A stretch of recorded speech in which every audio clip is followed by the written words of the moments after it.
은혜 받을 하나님의 말씀은 7편 75편 1절에서 10절까지의 말씀입니다. 시편 75편 1절에서 끝절까지의 말씀. 찾으셨으면 교독합니다. 제가 먼저 읽습니다. 하나님이여, 우리가 주께 감사하고 감사함은 주의 이름이 가까움이라. 사람들이 주의 기사를 전파하나이다. 주의 말씀이 내가 정한 기한을 향하면 정의로 판단하리이다.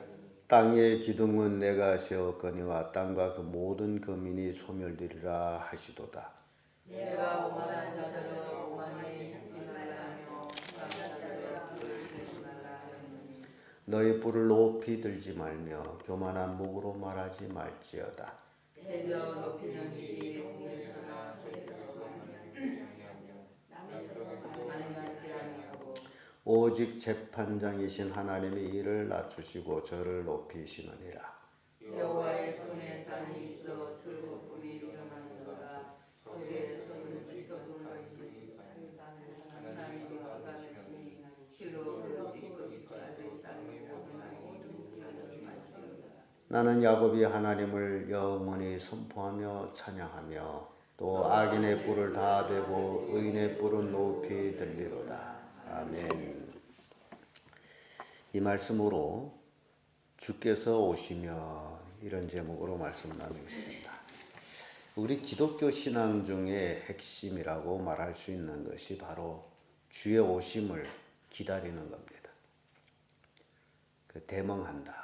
예수님의 재림, 예수님이 다시 오심. 우리의 신앙에 예수님이 다시 오심이 없다면 신앙할 이유가 없습니다. 단지 신앙생활하는 것이 이 땅에서 잘 되고 이 땅에서 모든 것이 원하는 대로 이루어지는 것 때문에 신앙생활한다면 그것은 잘못된 신앙, 그건 기독교 신앙이 아닙니다. 기독교 신앙은 이 땅에서 나그네의 삶을 살며 하나님의 뜻을 이 땅에 이루어 나가며 이제 오실 예수님 만나가지고 천국에 가는 것이 우리의 신앙입니다. 오늘날 기독교 신앙이 굉장히 잘못돼가지고 하나님 믿으며 이 땅에서 잘 되는 걸 알고 이 땅에서 잘 되게 해달라고 기도만 하고 하늘나라의 소망이 없고 단지 하늘나라는 죽어서만 가는 걸로 착각하는 그런 잘못된 신앙이 오늘 기독교 안에 농후합니다.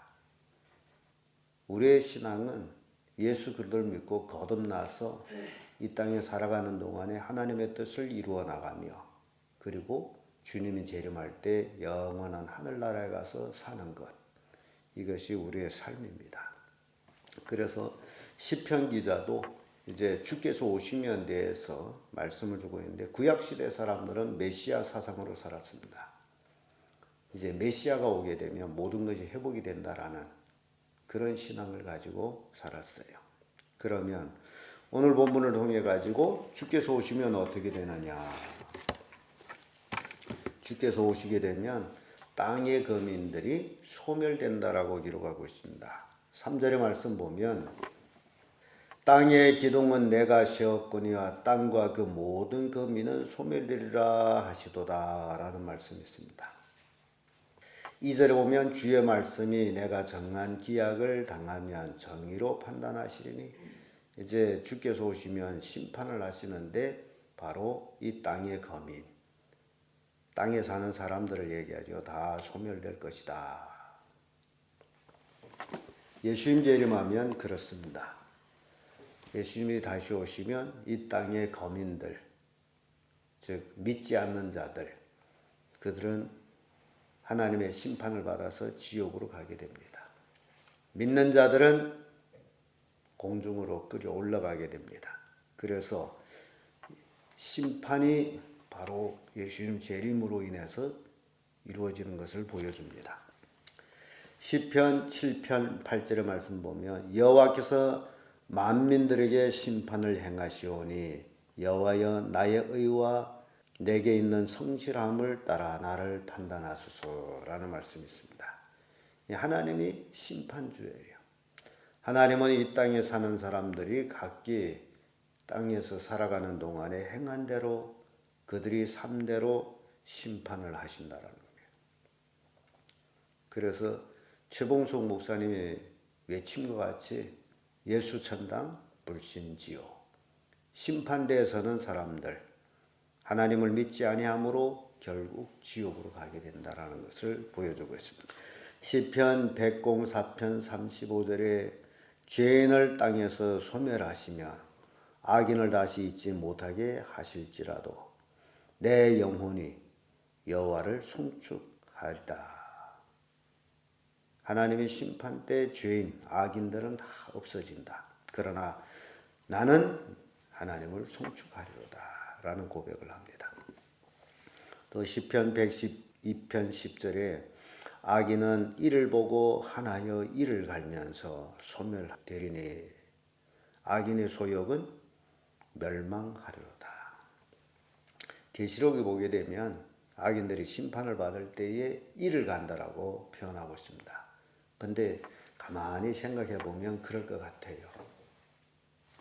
신앙생활을 하는 사람들은 이제 천국을 사모하고 신앙생활을 하지만은 악인에 소속되어 있는 사람들은 그들은 하나님을 거부하고 이 세상이 영원한 천국이라고 착각하고 살았기 때문에 자기들이 속히웠다라는 그것으로 인해서 이를 갈게 될 것입니다. 내가 속혔구나라고 이를 갈고, 그리고 또 분통해서 저놈들이 천국 가는 모습을 보고 분통해서 이를 갈고, 아마 그 두 가지를 가지고 한탄하며 이를 갈 거예요. 그때는 이를 갈아도 늦었다는 거죠. 예수님 비유 중에 그런 말씀이 많은데 바깥 어두운 데 가서 슬피 울며 이를 갈리라.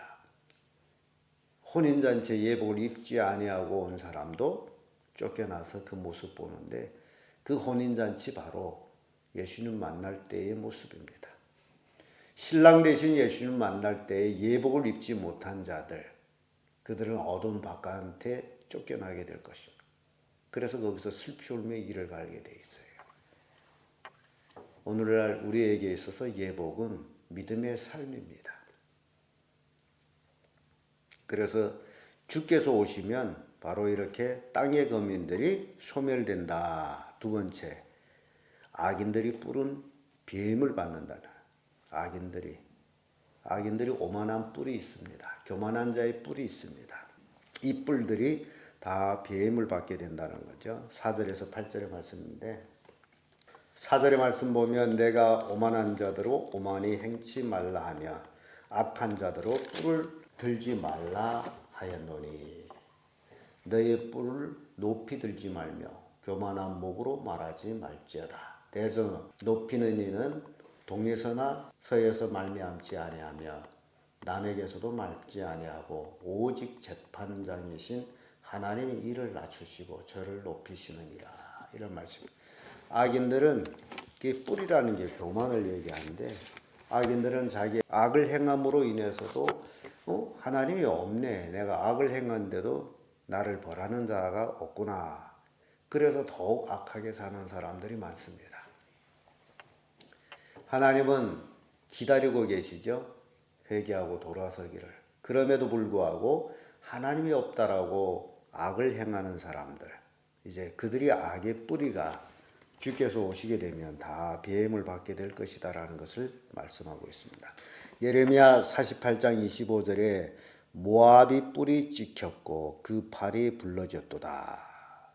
모압이 교만한 그 뿔 불러졌다. 욥기 21장 20절에도 자기의 멸망을 자기의 눈으로 보게 하시며 전능자의 진노를 마시게 하셔야 할 것이니라.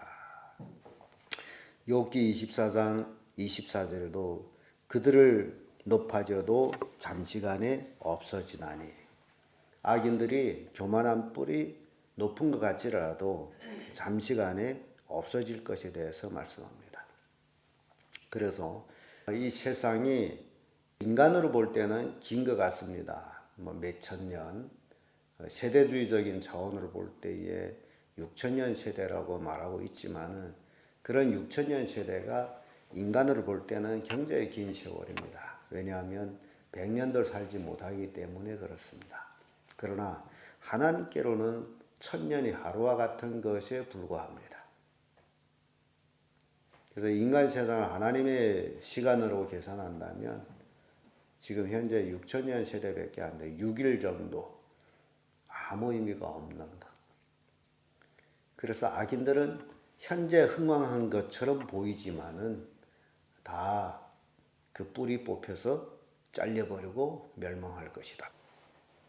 그래서 이 악인들이 뿌리라는 게 바로 그 당시에는 흥왕한 것처럼 보이지만은 그러나 얼마 못 가서 다 뽑혀나와요. 그래서 이 성경 말씀이 우리에게 깊은 교훈을 주고 있습니다. 당시의 득세에 대해서 영원히 그런가? 그렇지 않습니다. 악인들은 잠깐 보이다 없어지는 것에 불과합니다. 그래서 오늘날 우리 그리스도인들이 이 땅에 살아가는 동안에 정말 하나님 말씀대로 살아가는 삶을 살아요. 악인들이 득세에 대해서 부러워할 건 아무것도 없다. 그거는 그 뿔은 순식간에 잘려지는 것이라. 순식간에.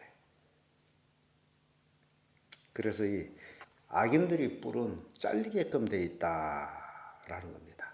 그대로 주께서 오시면 의인들이 뿔은 높임을 받습니다. 9절에서 10절의 말씀인데 9절의 말씀 보면 나는 야곱이 하나님을 영원히 선포하며 찬양하며 또 악인의 뿔은 다 베고 의인의 뿔은 높이 들리로다. 악인이 없어질 때에 누가 높아지는 거예요? 의인이 높아지는 거예요. 그러면 의인이 누굽니까? 의인. 바로 예수 그리스도를 믿는 사람들이에요. 우리가 의롭지는 못합니다.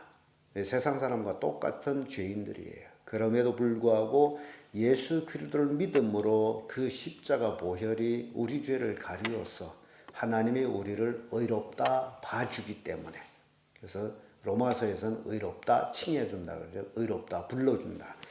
그래서 그 의로 인해서 우리의 뿔이 높임을 받는다. 얼마나 큰 축복입니까? 해놓은 일이 없고 예수 그리스도를 믿었더니 이런 축복이 그리스도인들에게 임하신다라는 것을 보여주고 있습니다. 시편 89편 17절에 주는 저의 힘의 영광이심과 우리의 뿔이 주의 은총으로 높아지리요. 주의 은총으로 우리 뿔이 높아진다. 시편 3편 3절에도 여호와여 주는 나의 방패시요 나의 영광이시요 나의 머리를 드시는 자니시다. 우리의 머리를 들 수 있는 길은 딱 한 가지예요. 주 외에는 없습니다.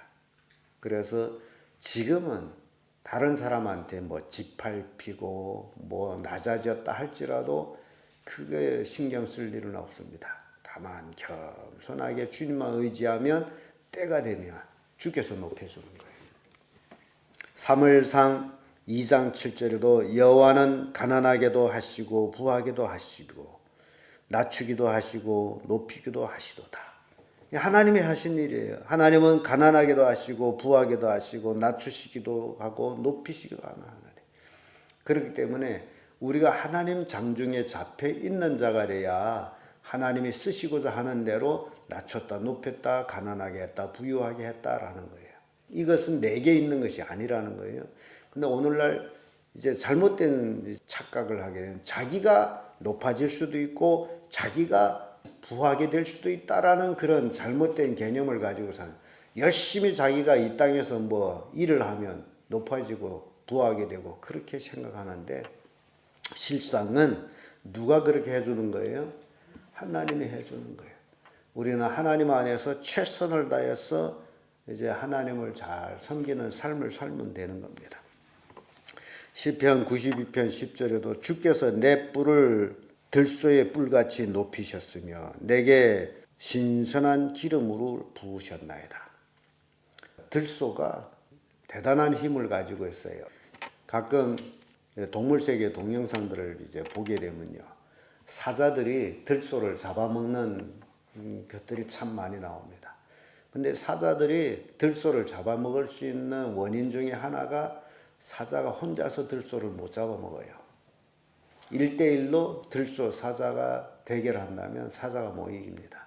근데 사자는 무리쳐 다녀요. 그 사자 무리가 많으면 한 20마리 정도 그 사자의 왕국이기 때문에 그 적으면 대 6마리 이렇게 모다들어서 들소를 공격하기 때문에 들소가 당연할 수가 없어요.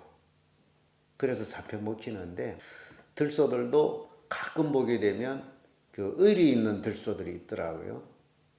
어떻게 들소 한 마리가 사자한테 지금 물려가지고 지금 죽어가면서 소리치는 거예요. 그랬더니 들소 무리들이 한 발짝 한 발짝 다가오더니 어떤 들소가 성금성금 달려가서 들소를 물고 있는 사자를 뿔로 한방 떠서 하늘 높이 빙글빙글 돌고 떨어뜨리고 또다시 하고 그래서 그 사자가 죽었어요. 그 자기 들소를 그렇게 구원하더라고요. 동료를. 그 모습을 보면서 들소의 뿔처럼 높이 드셨나이다 라는 게 이 들소 뿔이 힘이 대단하다라는 거예요. 우리가 겸손하게 하나님만 잘 섬기고 하나님 말씀대로 순종해서 살아가면 때가 되면 하나님이 우리를 높여주신다. 그래서 주께서 오시면 이런 일들이 일어난다라는 거예요. 그러니까 우리의 신앙은 예수님이 다시 오심을 대망하면서 이 땅에 살아가는 동안에 온전히 하나님을 경외하며 그 말씀에 순종하는 삶을 사는 것이 오늘날 그리스도인의 삶이라는 것을 보여주고 있습니다. 그래서 시편 75편 1절에서 10절까지의 말씀, 아삽이 시인인데 이 아삽은 바로 메시아를 대망하면서 이런 시를 읊었던 것들을 우리가 보게 됩니다. 기도하겠습니다.